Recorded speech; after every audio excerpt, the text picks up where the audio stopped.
Welcome back to Season 2 of Trucker Interviews. Sit back and relax and enjoy this beautiful 379 operated by Clint Rohrer. And stay tuned for the second half of this video where he gives lots of good advice on how to be successful in trucking and how to become an owner-operator. Thanks for watching, guys, and enjoy the video. This video is sponsored by Spare Time Fab. Are you tired of the worn-out factory door panels on your Peterbilt 389? Spare Time Fab has designed a custom door panel for the interior of your 389, quickly giving it that retro look it deserves. The panels come with a magnetic design on the back, which allows you to quickly change the panel if you want a different look. They offer up to 6 different stitching options on these door panels. This kit comes with a door switch relocation assembly, which relocates your switches to the ashtray location of your Peterbilt. So click the link in the description of this video to quickly improve the look of your Peterbilt 389. Hey. Nice to meet you anyway. Yep. Thanks for nice to meet you, Matt. doing this with us. I appreciate it. So, yeah. First of all, I guess introduce yourself. Yeah, my name's Clint. Last name's Rohrer with Rohrer Industries. It was built originally in 2007 by Eldon Ringler. Eldon's out of Indiana, and then was sold to Colin Fox, a local operator in Lidditz. From there, it went over to, I bought it off of Colin. Had 1.4 when I bought it, million. And so I redid the entire truck and trailer, all the sheet metal, like literally not a bolt's been not touched on this thing. I'll show you some things we did, some things I wish I would have done. The headlights are original. I personally like the double rounds. Like, I think it gives an old school clean look. Yeah. But we kept those from original. So you had done a bunch of work to it. Yep. Then it was in a wreck, right? Yeah, we got bought it in 21 during COVID, and it was hard to get certain parts, like the rears. The rears are new. Those the housings are original, but I wanted lockers, full lockers. They were 6 months out on lockers. I only got one. I wanted 2, so I had to wait 6 months till the second one came in. Long story short, it took 2 years to build it.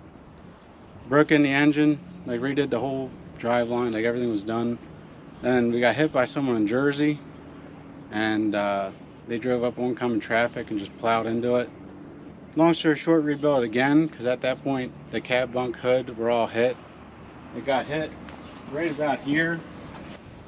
They cracked the frame rail right where the angle irons hold your battery boxes up.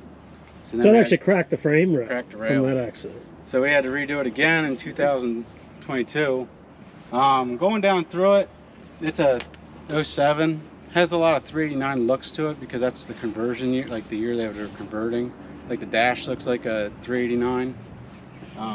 But as you walk down through, thing to consider is like if you have your tanks off, you're redoing your rails, you can redo your spacings on your straps. I wish I had put them a little further front and back.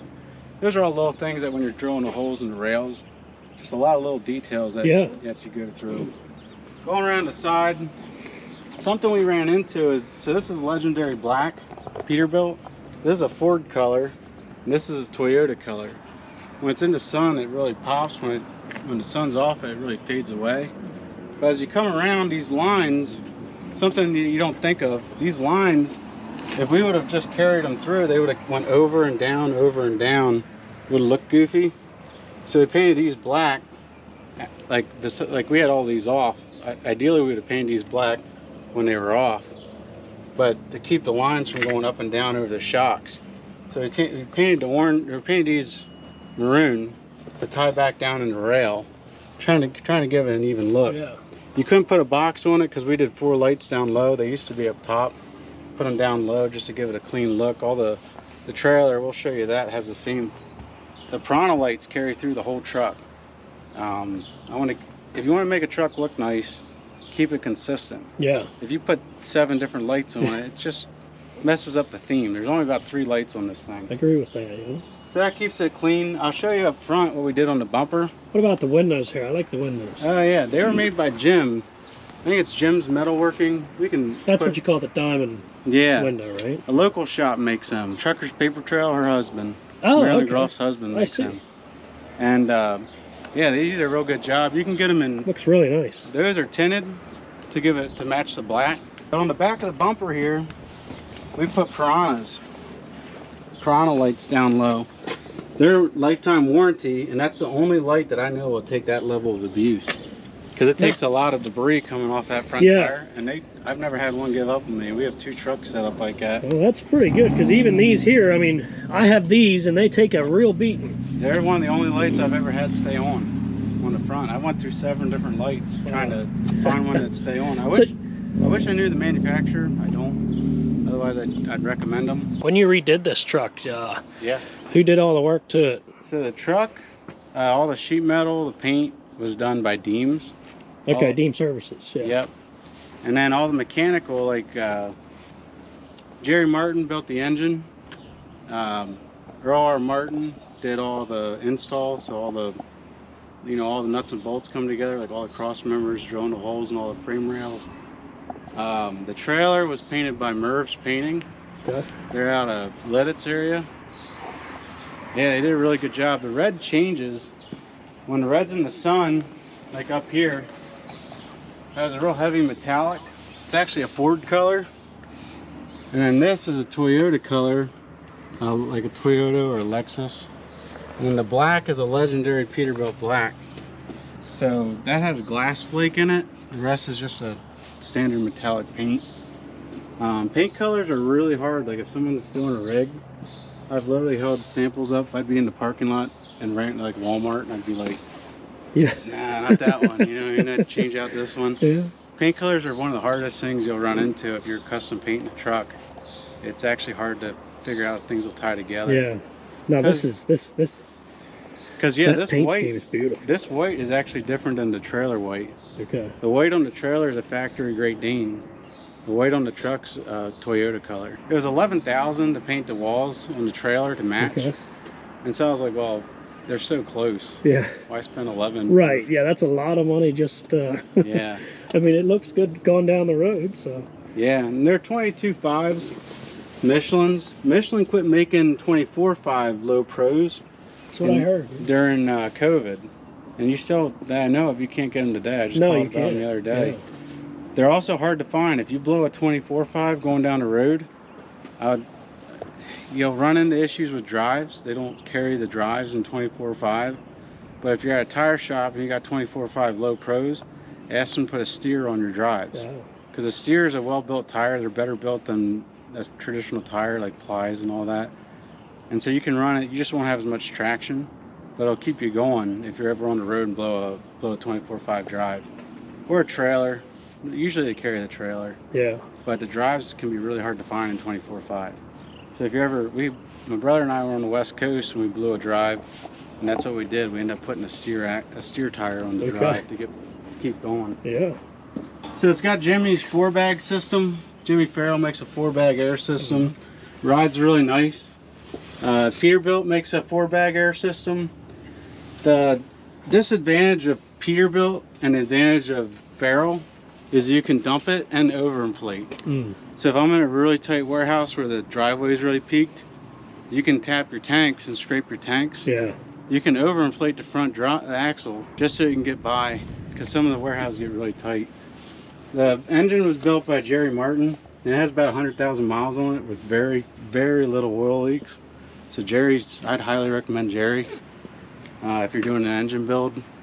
It'll also be a little cheaper than going to Cat. Yeah, for sure. They both do good work. And there's a lot of guys that do good work, but Jerry seems to stand behind his name. And as you can see, they do a good job. Deems painted the motor when it was out. We had everything tore apart, so I was like, might as well paint the motor while it's out. Yeah, it's pretty tight yet today. You don't see a whole lot of leaks on the valve covers or. It looks pretty clean. How do you keep it so clean? ERM did that. What's that? ERM washed it today. Oh, they do it here. Yeah, if you're looking for a good wash bay, ERM's really good at washing. Yeah. If you're locally in East Earl. You have to call them, schedule, but they're good people. They did washed it today. You know, it was all dirty. Yeah, so like you were saying, I mean, they do hand washes, so you can't beat that. It's better than having streaks all over your truck from and they run spot free. I didn't wipe it down. Like what you see is the way it is. Yeah, that's pretty cool. The spot free. I didn't wipe down anything. What year is this engine? Yeah, the year of the motor, it's a 6NZ. I like the twins because you got power on the low end and on the high end.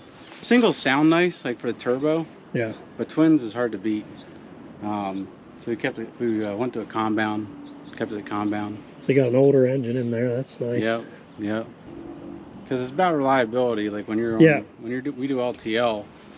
So when you got 8 deliveries and you get jacked up on the first one because you broke down, all those get messed up, and so you got to keep that timeline. So reliability comes in super handy for that kind of stuff. So they do, when it comes to service and stuff like that, they do all that here for you, or do you do your own? Yeah, generally speaking, I'll do like greasing and the lighter work, but I try to keep my home time. Yeah, that's good to hear. Yeah. Fifth wheel is a fixed fifth wheel. That's not recommended if you're trying to slide axles a lot, but we generally just keep it where it's at. So that gives it a clean look, less weight. Aluminum Holland fifth wheel. Right up in here, you probably won't see it, but there's Teflon. You don't have to grease this. Oh yeah, that's if you don't need to ever grease. If you keep the same truck and trailer, you don't have to grease that fifth wheel, which is super handy. That is nice. Yeah. No mess. Yeah, but you got to run the same truck and trailer to do that. Right. So, what about this here? I mean, yeah, I guess you have the California hookup in the back. Yeah, there's a bolt that holds it down, and there's magnets. So you have hookups there if you need them. So if we need to change trailers and it doesn't have California hookups, we just put a pogo stick, and you have all your airlines. But if you need to hook up, standard hookups, you just pop that, put a pogo stick, run your airlines. They're all back in the back of the toolbox back there. But yeah, it ties the deck plate right to the truck and trailer. Yeah.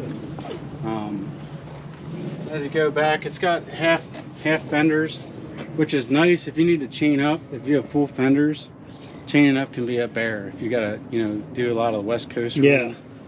Like up in the Northwest, they make you chain up a lot. What year is this trailer?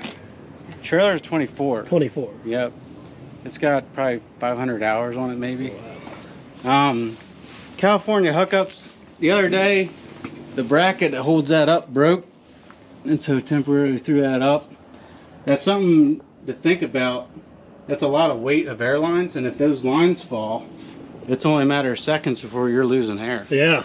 And so I'd probably recommend putting 2 cables down, like holding it up. Okay. Because when you're going around a turn, this slides on this bull ring. As you're turning around, and it would probably be best to have 2 of them hooked up here. So that's like your pogo stick there. Yeah. So this monitors the front axle of the trailer, airline, and that monitors the back. The other ones are just a standard blue-red line. You have your 7-pin that controls like your turn signals 4 ways. Mm-hmm. The other one controls your air system, so you can move the axles up or down to make tighter turns. Dump the whole air so you can get to a lower dock, so the dock height's right. That's all controlled through the second 7-pin, and that all runs up to the dash, so all that's controlled. You can control everything from up there. Yep. Yep. You don't have to dump air. The fuel tank's on the back. It's a 70-gallon, so that's handy. You have a lot more storage. You can choose where you fuel up, so you get better prices on fuel because you have more storage. And then that's the air box that has all the air system in it. We can open that up. You can check out what Jimmy does. So Jimmy Farrell builds them up on Welsh Mountain. And so yeah, it shows like all the lines that control lift and dump axles. These are the spare, like if we hooked up on the pogo stick on the conventional hookup, that's what all these are for. Just in case you have to hook up to another trailer, you just pull them out and hook up. You can probably get into some pretty tight places with all that. Yeah. Being able to. It's a 12-foot spread. You can overinflate too. Or, yeah. Yeah. Yep. You can blast them as high as you want. We'll show you the suspension here, but what I was telling you about these lights is like these lights cast lines on the ground because they're a glass lens. Yep. And they focus the light on some of the ridges, and these lights actually cast a cross section on the ground. When you're turning, there's a cross section that builds up all around you on the ground. Down underneath the whole trailer are piranha lights, so all underneath the trailer glows at night. Oh, that's nice. And there's rows of them all throughout the trailer and over the axles. So wow, you got there's a lot of quite a bit of them. Yeah, and they're lifetime warranty, so if they ever go out, just pop them out. Yeah. We'll It's nice. We got the quarter fenders back here. Yep, quarter fenders. This is what I want to show you on the mud flaps. If you look in here, each axle is triple bagged. So sometimes if you want to pivot on that front axle, Oh, I see that, yeah. you pick up the back axle and make a tight turn. Those triple bags will pick up the entire weight. That way, if you're loaded 80,000, you can still go around turn without any trouble. Is that something you custom order from Great Dane, or they No, that's come all with Jimmy. It? Oh, that's all Jimmy does. Jimmy Okay, does all gotcha. the triple bags and all that. As you walk around to the back, so the 4 lights, that same theme continues all the way through to the trailer, to the truck, to the back of the bumper. Just gives it a consistent theme throughout the entire truck. Yeah, I like that. When you're opening it up, I always put them back so they don't go and hit your trailer. Yeah. Keep the doors Especially all with these nicer. nice doors. Yeah, yep. If you follow around the other side, I'll show you how they clip onto the trailer. Right. And Great Danes just have a little lip right here. Utility, they'll cut out the rail, and then you have to put this down underneath the rail and clip it in. But Great Danes, that's how they clip in. Seems like a nice design. Yeah, the only disadvantage is the other day the wind caught this thing, and you can see some dents right here. I seen it gets pretty close. But... Yeah, the wind caught it and smacked the door. Yeah. I'm gonna leave this shut so I can climb up. We use the Okay. grab bar. If you're building a trailer, a grab bar is awful handy. So you can grab the bar and climb up into the trailer. Jimmy does this. Only the higher end trailers do this. You'll have this is essentially just a canvas material, like belting, like on a belt for like some kind of factory. Yeah, I've seen those. Yep. They put them down just to keep all your stainless from getting tore up. This trailer's been working about 6 months now, and the stainless is pretty decent just because this takes all the abuse when you're backing into dock doors. I'll flip that up just so we can climb in. Here's a dual zone. If you want to check out a dual zone trailer, when you're putting in a zone, you want to put them off to the side. Let's say you have tall freight. Like if I can reach it, it fits in the trailer. Like when I'm on the dock and I'm checking out freight and we're loading it, if I can't touch the top, because I can just barely touch this. I'm what, 5'7"? So if I can touch it, it fits. You know, but if I can't touch the top, you're gonna hit. So we gotta go on the side. So you're gonna want to put that unit off to the side if you can. That's the way you should do it. The other trailer's not set up that way. So if you got tall freight, you got to break that layer down. That's something you can order. Yeah. Like that. Order them off the side and order them a shade front. Like you see how there's like, I don't know, 8 inches in here, 9 inches. You can take your bulkhead and go around this corner and throw it up here and still maintain temp even though your door's open. If you have a warehouse that's taking a long time to unload you, that way this zone will keep this temperature right on. When they're ready, they'll rip the bulkhead down and pull their freight out. They don't often put it back up, which they should. They just leave the refrigerator door wide open. But that's something you just gotta watch out. Yeah. Here's that bag I was talking about. A standard trailer doesn't have these perforated edges. And the advantage of these perforated edges is wherever you chuck the bulkhead up, wherever you throw the bulkhead up, it dumps the air. So,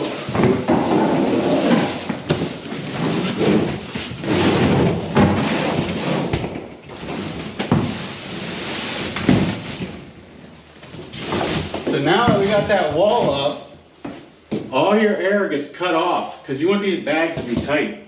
When you're ordering bulkheads or if you're buying some on Marketplace or whatever, make sure they're tight. Because if they're not tight, it doesn't seal that bag off. Like up here at the top. Yeah. And then all your air blows by. So if negative 10's up in the front, you got fresh on the back, your fresh is gonna keep below freezing because you don't have your bulkhead tight. Let's say this bulkhead's way in the front, right? Well, that zone only pushes air about halfway up.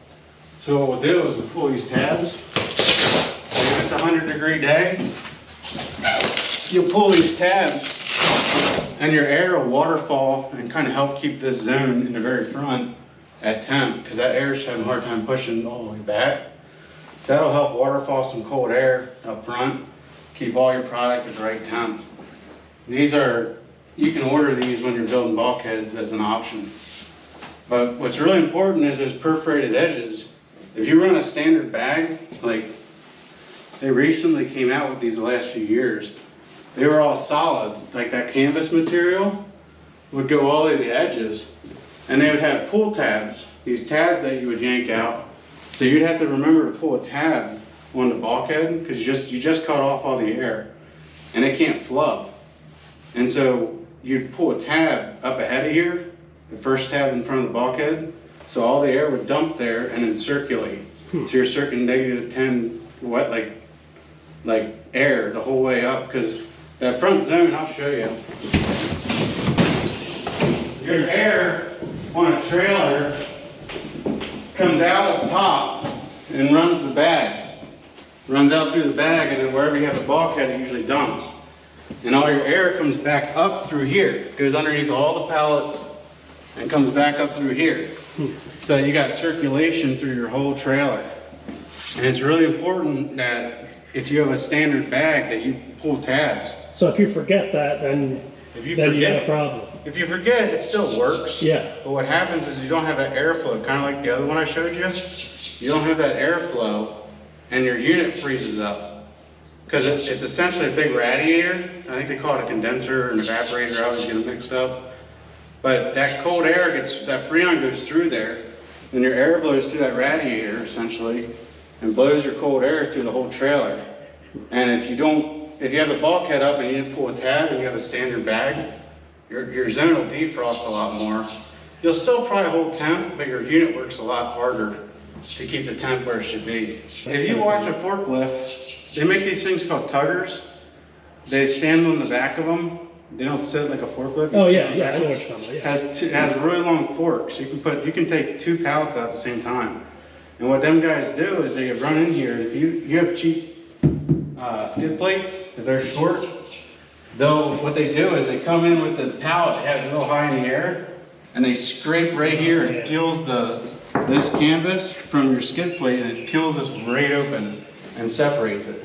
They're expensive trailers. Yeah. A trailer with nothing done is 160-some thousand right now. Dual zone. With nothing done. Nothing done. No Just extras. Plain Jane trailer coming in. So what I'm getting at is, it's really important, all these little details, because it helps you maintain your trailer. Yeah. These are higher skid plates so that when they do stuff like that, they don't jack up the trailer. This is a flat floor. If you hear it, kind of has some texture to it. And that's so you don't slip and fall. But you can move your jack around really quick.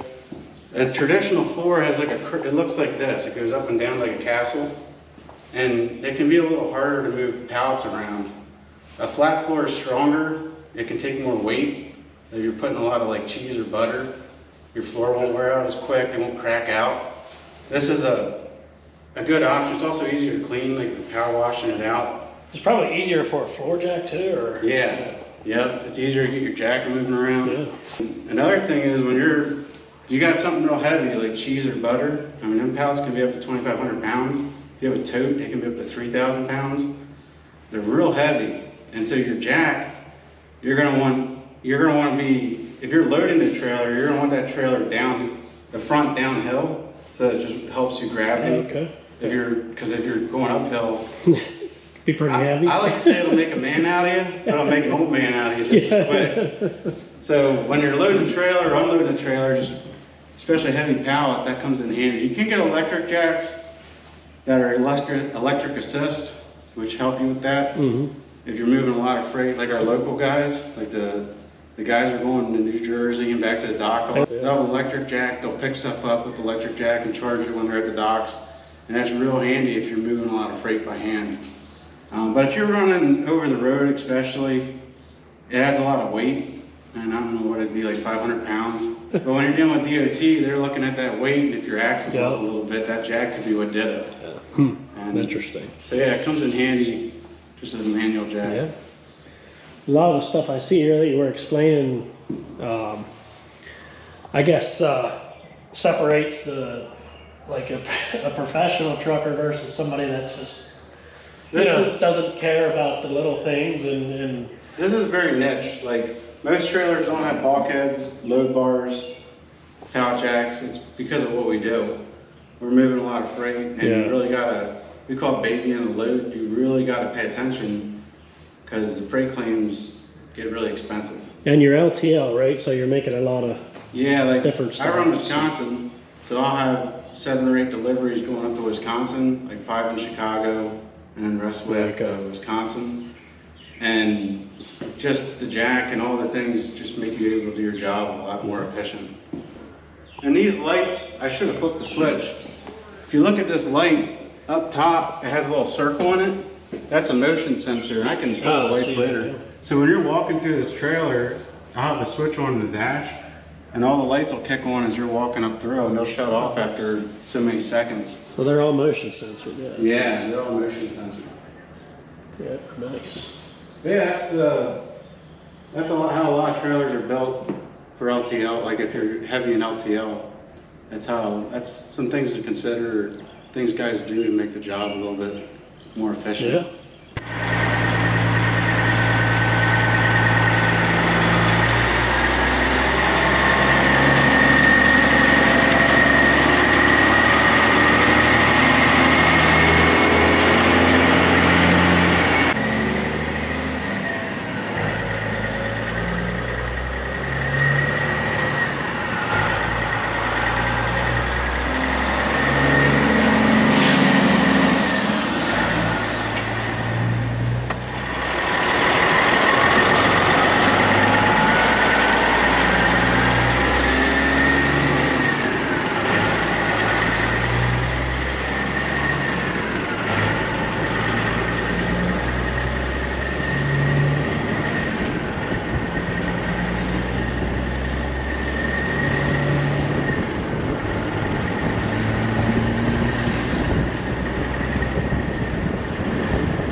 some earlier about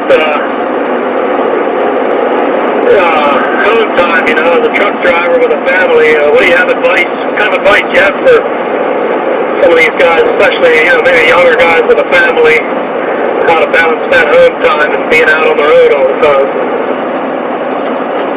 Ideally, a shop would do all your maintenance when you're home.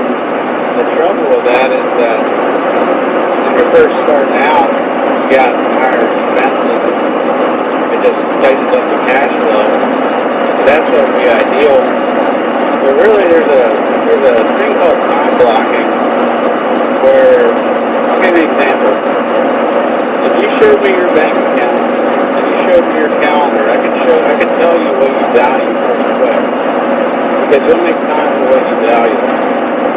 And so, generally speaking, like, if you say you value, God, in my case, Jesus, you say you value family next, primarily your wife, and then your kids, and then you say you value your friends, your bank account and how you spend your time should reflect that.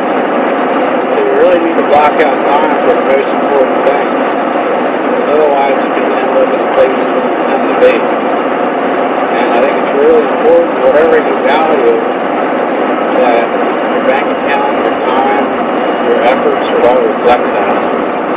And I think, I don't know if that really answers the question, but at the end of the day, whatever you say you value, love is spelled T-I-M-E. And so whatever you value, that's where you should be spending your time.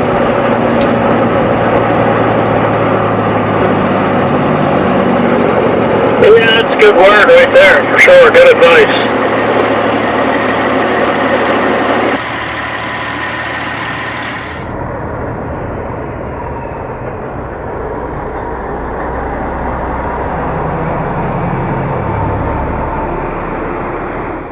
All right, I feel like we got some pretty cool road footage there anyway. So Yeah, that's cool. it looked nice with the lights on and everything. And really good advice there on the home time. I appreciated that. Yeah, well, that's how it is. Yeah, I feel like everybody needs to hear that. One more question. So do you have any advice for young owner-operators or somebody looking to get into it? I know it looks, even for myself, like it can look very intimidating, and you know, you obviously started and here you are. So what kind of advice do you have for young guys or people looking to become owner-operators? So you got a few things that are against you. It's the way it is, so I'll say it the way it is. Insurance runs the game. And what I mean by that is if you can get experience behind you, like think about it, you look at all the applications. They want 2 years, 3 years experience, certain age. But first you got to get the experience side. So you could pick up milk, haul grain, maybe haul stone, like something where the products you're hauling isn't very expensive. So insurance is lower, so it's easier for them to bring you on. So what I'm getting at is insurance is what really is the barrier to guys getting in. So getting, you know, even if you have to pay to go to a school and it costs you $4,000, but you're going to come out making 80 going over the road, that $4,000 is a pretty cheap price. So you'll get that back pretty quick. But if you can get experience on a farm or something like that, that goes a long way. That would be if you're trying to get started in trucking in general. What I described first is if someone wants to be an employee. You know what I mean? If someone wants to become an owner-op, it's a different, you got to have other things you got to do to get to that point. And I used to haul grain, I used to haul milk, and I used to ask a lot of guys, like, I'd be in line at the feed mill waiting, and I'd find out some guy's an owner-operator, and I'd interview him.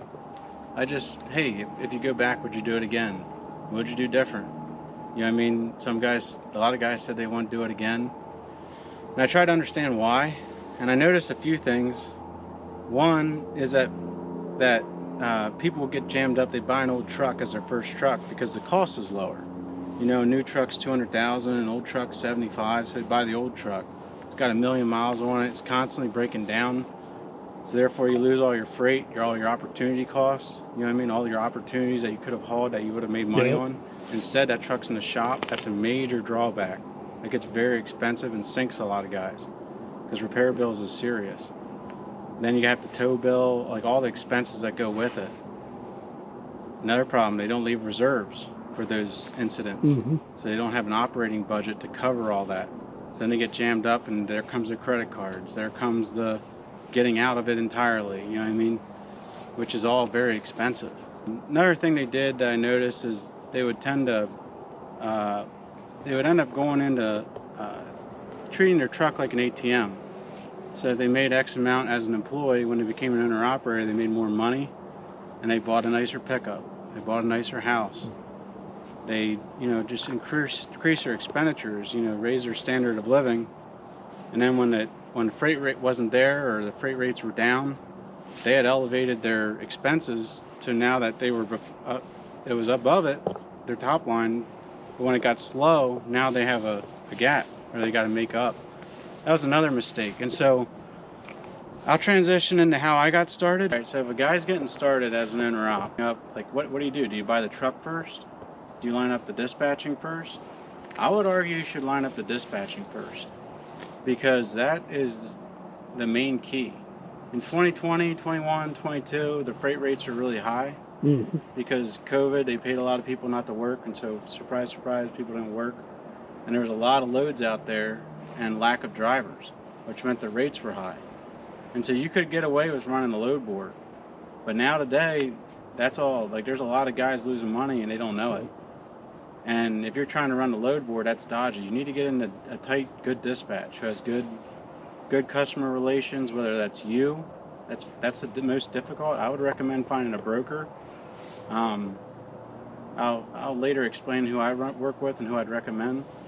But I'd line up a broker. So if you're doing dry van, just line up some, like generally speaking, if there's a lot of nice trucks at a place, usually there's a reason there's nice trucks there.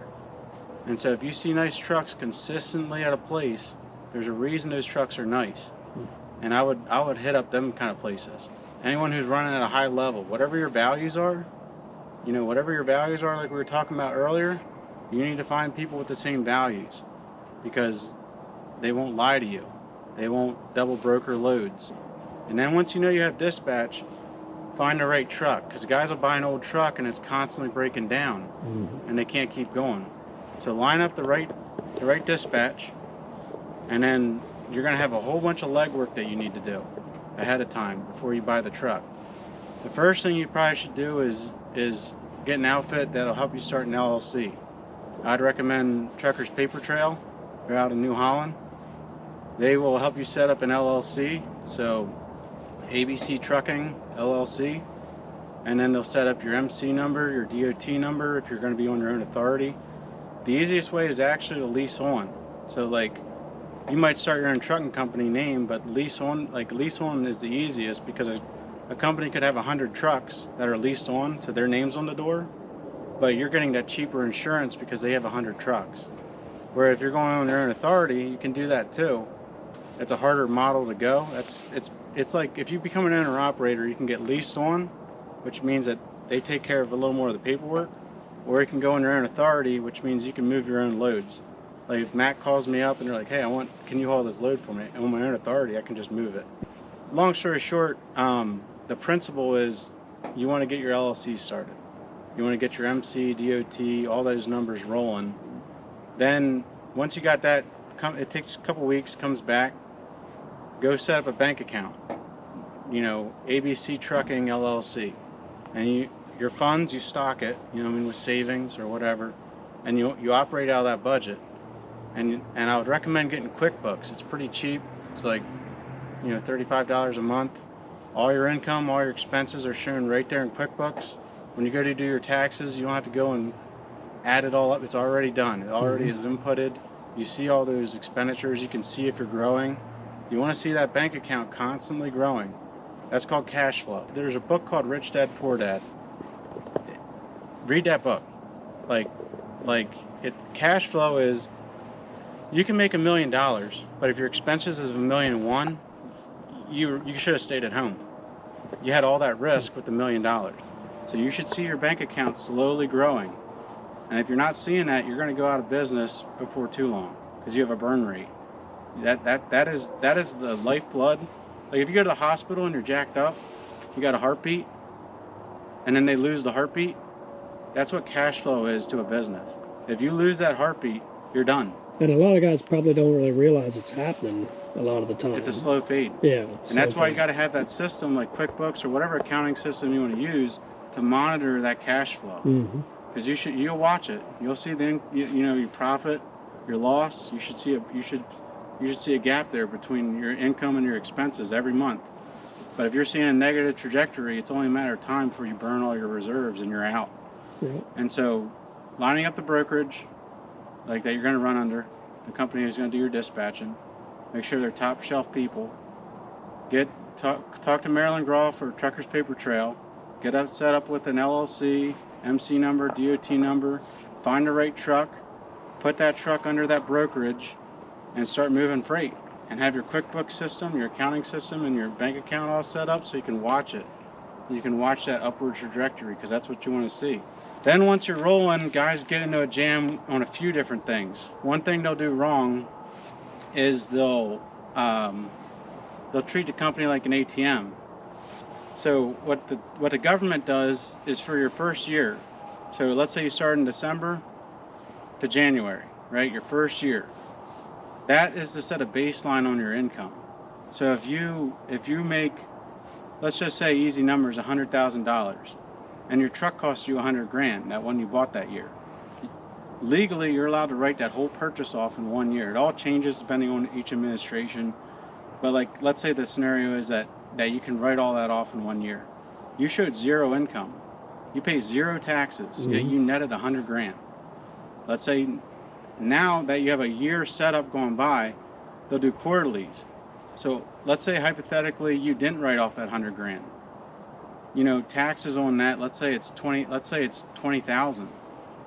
Well, every quarter the next year, so 3 months, you have to pay in a quarter. So 20 divided by 4 is $5,000.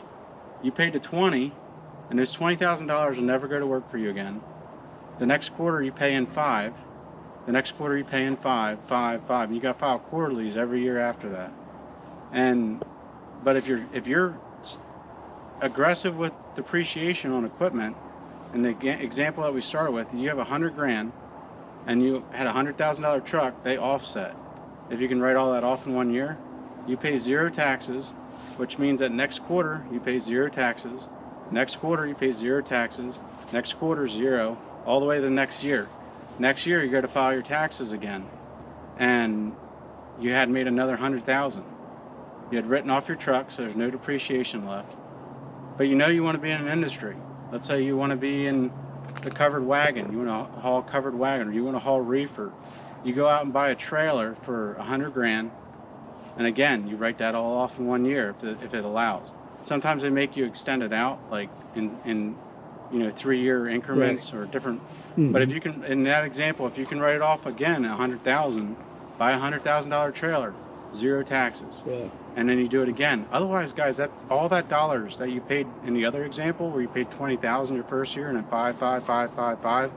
Dude, that's $40,000 that never will work for you ever again. Every dollar that comes into your bank account should always go back to work for you, so that someday they work for you and you don't have to work for money. Because over time, that's how you should be setting it up, so that these things work for you. You don't work for it. And there's a book called The E-Myth, The Entrepreneur Myth. That's a good one to read if you want to understand scaling a business. There's a whole bunch of books. If you want to learn communicating, Never Split the Difference is a really good one. It was a hostage negotiator. But read that book. It helps you. There's a lot of books that people spend their whole life learning something, and they put it in as small a book as they can to pass that wisdom on to you. And I look at it this way: if I read a book, and this book gives me an idea that makes me $100,000, but that book cost me $20, and you're afraid to pay the $20 for the book, dude, you're sitting in a truck. Download Audible. You can learn all these things. And what I'm getting at is you should always be teachable and always learning. And if you want to get good at something, find someone who's doing it at a high level and ask them. You know what I mean? If you want to get good at trucking, advice, if you want to get good at accounting, if you want to get good, there's people who are really good at what they do, and people love to be generous. Yeah. And I think you'd be blown away how many people would love to just help you. Yeah. Because as getting started, it's hard. It's hard to become an owner-operator and do it well. And when I started, I paid $185,000 for my first rig. It was a glider, 2017 black Peterbilt, still on it today. First, you should buy a reliable truck, something that's not breaking down all the time. So when I bought that truck for $185,000, I put $0 down. I didn't put $1 down. Nothing down. Fulton Bank did the full loan on it. That way I could I had $50,000 in that account, like as an operating budget. So if a motor went, transmission went, that all just comes out of that budget. There, yeah. The money was there. But I was leveraged out. I was leveraged out at a 4% interest rate, which was low. Turns out the government printed a bunch of money, and I was actually making money on that rate. But that's all beside the point. What I'm getting at is buy a reliable truck and keep reserves. So when you go to a bank and you're getting a personal loan, they're looking at your credit score and they're looking at you specifically. When you're going for a commercial loan, they're looking at you as a business owner. Like, how good are you at managing this business? Then they're looking at the business itself. That business, what's the cash flow? Like, if I give you a loan for $185,000, how much can you make with that rig? You know what I mean? Like, let's say after expenses you net 100. Like, you write out, they're literally going to want you to write a pro forma. Like, I'm on the bank. If I'm the bank, how you're going to do it? Yeah. Okay. Like, if I'm the bank, what's my risk? Like, if I'm giving you 185 grand in my example, how am I going to get my money back? Yeah. And I showed him a form. This is the fuel cost. This is, like, and I had talked to a bunch of owner operators to figure it out. Like, what's the fuel cost? What's the insurance? And this is my bottom line. Like, this is the net money I'm going to have to be able to get back to you guys. And this is all the savings I'm going to have to make sure that I'm able to always pay you guys back. And then from there, like, I pivoted over. So Carroll Fuels got me started. And then I went over to, switched to reefer. When I started with Cargo Pros out of Toma, Wisconsin, that's the first time I saw a real cash flow. That's the first time that that I really started to see margin. Like, not just income coming up and to the right, but I could actually replace the rig over time. Like, you actually started seeing more margin. And so that was when COVID hit, freight rates went way down because everyone was scared. And then they went way up because the government paid everyone not to work, and there was not enough truck drivers, but there was still a lot of freight out there. And so freight rates went skyrocketing. And that was single pick, single drop. Like, there's one load here, deliver there. One load here, deliver there. I wanted to get into LTL because LTL is a lot more hustle, but your margins are better. And the crazy part is during that time, single pick, single drop actually paid more than it did LTL. That's crazy to think of that. It was crazy. So if I would have stayed there for a few more years, it was actually been comparable. But anyway, I switched over to LTL because it's like when the tide goes out, you can see you skinny dipping. It's a Warren Buffett quote. Yeah. And I knew the tide would go out someday. So you seen it coming. Right? And so I wanted to be with good people. And so I went to STBI. And really good people. And very much share values. Like, it's a Christian-based value. That's what I was wanting to start off with in the beginning. There's a lot of ways to do this. And wherever your heart, but make sure your heart's there. Whatever you're doing, make sure your heart's there. Because otherwise it's not sustainable. Amen to that. Yeah, and make sure you're aligned with your wife. Like, we won't, my wife and I won't do anything, we won't move forward unless we're aligned. And, I don't know, I hope that helps some guys. Yeah. Because, but read Rich Dad, Poor Dad. It's a mindset book, and it'll really get your mind thinking of cash flow in the correct way. And learn about depreciation, like from an accounting standpoint. Learn about how to do bookwork, like accounting, just general accounting. Takes work, right? Yeah, because that gets into the core four. Something I wanted to tell you. When I went from an employee, when you first start in any industry, it takes a while to get good at it. Then after a while, you get really good at driving truck as an employee, and it becomes easy. Well, when you go to become an owner-operator, it becomes hard again. But then eventually you start understanding these things, you talk to guys in the industry, you go through some of the things I just said, and it becomes easy. Then when it becomes easy again, you're like, well, maybe I could add on a guy. So you add on a guy, then it becomes very hard again. So once you go through enough ups and downs, like as an independent owner-operator, you see the highest highs, mountain peaks, and the lowest valleys. and they could be hours apart, minutes apart. And just like, you got to have a long-term vision. And what I wanted to bring up is the core four, because I was trying to figure out, man, there's times when I did well, and there's times when I didn't do well in trucking. Like where did I go wrong? And so I came up with the core four. As far as I can tell, and I've ran this past a lot of owner-operators, and I believe this is true. If you want to do well in trucking, you got to do 4 things really well if you want to be an owner-op. And they're all important. Like, think of a log chain. Like, if this truck's stuck in a ditch, you're going to hook up a rope or a log chain to it to pull it out. Well, where's that rope going to break? It's going to break at the weakest link. It's going to break at wherever that rope is the weakest. And so the core 4, all the 4 are important. And whichever link's the weakest is how your operation is going to run. So I'll go over them and then I'll explain that a little bit. So the core 4, and they're in no particular order, like I said, they're all important. Whatever industry you're in, you're going to have the right truck and the right trailer and the maintenance team behind it to keep that truck in stable condition. Because if I show up wanting to do a dump trailer load with a reefer, there's no way. You got to have the right equipment for the right job. You know what I mean? And then if you're going to get in the niches of the industry, like we showed you on the trailers, like the LTL, like tri-zone, dual zone, bulkheads, load bars. The further you go into an industry that's more and more specific, the more your equipment has to be set up for it. So number 1 is the truck, the trailer, you know, the maintenance team behind it that keeps that thing reliable so you can show up on time. The second is the driver. And like I said, all these are important, no particular order.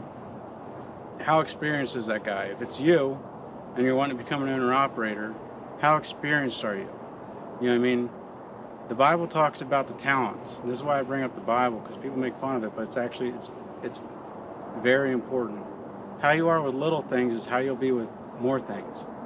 So if you mismanage the little things, you'll mismanage them at scale.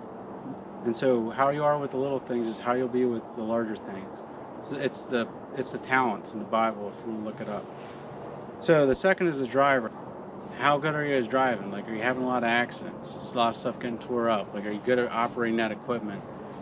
You know, are you showing up when you say you're going to show up? You know what I mean? Like, how are you treating people when you're interacting with them? All these things will just be worse at scale.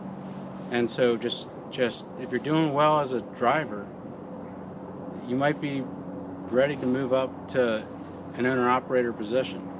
Number 3 is your books. You know, income, expenses, like QuickBooks I was saying as an example on how to run all that. There's also Trucker's Paper Trail will be part of that, like, you know, your MC number, DOT, all the IFTA filings. IFTA is, you got to file quarterly filings showing all the miles you drove in, where you fueled up, how many gallons, because basically the government wants all their money on taxes for all that stuff. So and they're able to just help you with some of the headaches. Right. Yeah. But like the DOT numbers, the IFTA stickers on the side, like all that stuff that goes into, that would be on the numbers. You know what I mean? Like when I say the systems behind, like, and each one has systems behind all these things.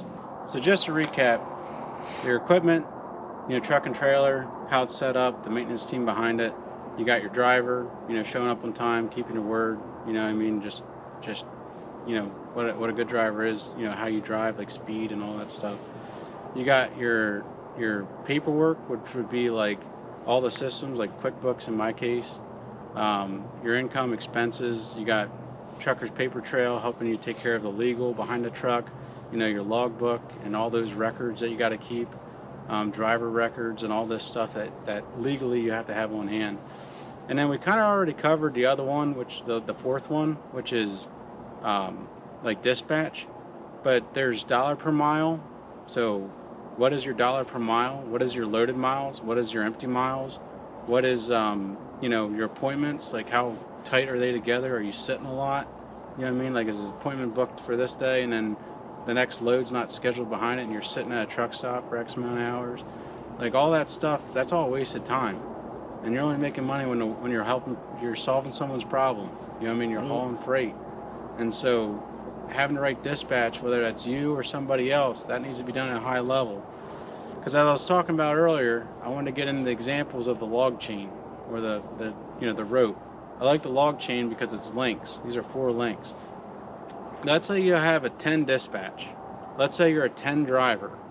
Let's say you have, you know, your books is a 10, but your equipment is always breaking down. It's only a 5.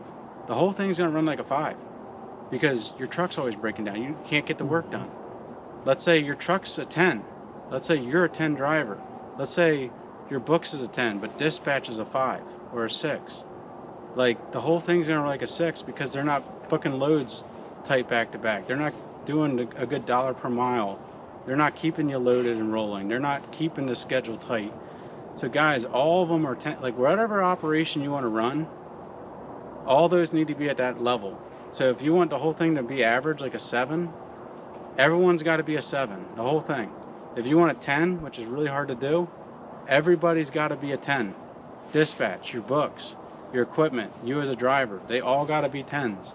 So however you want to run an operation, that's how you set it up. Like, I know that's a lot going into how to do it, but that's a lot of things I've seen over time where guys get tripped up. And if that can help somebody, because when I was starting, I had no idea how to get started. Yeah. And if someone's getting started, those are some things just to think about. It's not everything. There's other guys that could add a lot more wisdom into that. But those are some things that probably get you at least in the right direction. Yeah. So guys often think, like, man, when I become an owner-operator, it must be nice. Like, guys, look, I got 2 lights out. Like, the more lights you got, the more lights you got to go out. And that's all right. That's just part of it. Yeah. Like, anything you do, like, you always see it, when you're driving by a guy, you're like, man, that must be nice. But, like the people say the grass is greener on the other side. It is, but you got to mow it more often. Yeah. You got to change the lights more often. And so I wish, guys, I didn't run the air cleaner lights for that reason. We'll walk around the other side. The other side has the same thing going on. And it's the light bulb. The light bulbs in there are the 2 ones that are different doing ones. it. Well, they're an LED conversion, and they keep going out. We'll get it. We'll get it. Yeah. It just takes time. So even on a new truck, you still have these things. Yeah, always something. Yep. Hopefully you guys enjoyed the video, and it's good to see the truck for sure. So Well, thank you. thanks again. I want to thank Matt because I told him that if I ever did an interview on a truck, I wanted to try to help people become an owner-op. And Matt was open to that idea, and I appreciate him putting space in there because really, I appreciate showing people the rig, but really I wish someone would have just gave me a little guidance getting started. So I really appreciate it. Yeah. Thanks again. Yeah. Appreciate it. Yeah. Take care, Matt. Thank you.